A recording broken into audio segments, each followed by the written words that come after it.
Master Jet, bakit po wala akong na-claim sa GSIS? Nag-mature na po ang policy ko kasi po 20 years in service na po ako last November 5, 2023. So ito po, kung ikaw ay nag 20 years noong November 5, 2023, ibig sabihin ikaw ay na-hire November 5, 2003. Okay? Ngayon, ang taong 2003 ay very significant pagdating po sa policy issuances ng GSIS.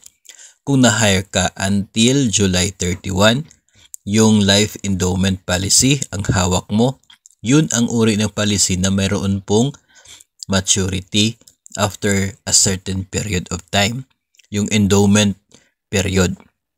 Ngayon, kung na-hire ka from August 1, 2003, yung hawak mo ay enhanced life policy.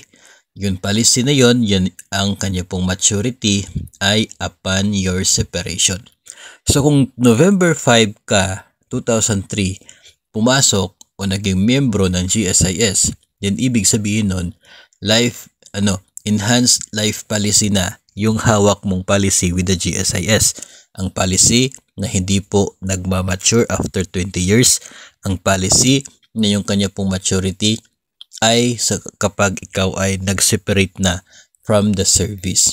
So in other words, kaya wala kang natanggap na maturity ng inyo pong policy noong nag 20 years ka sapagkat yung hawak mong policy ay hindi pa talaga nag-mature. Hindi pa siya mag-mature sapagkat hindi ka pa nag-separate. Iba yung policy na hawak mo doon sa policy na siya pong mayroong maturity after 20 years.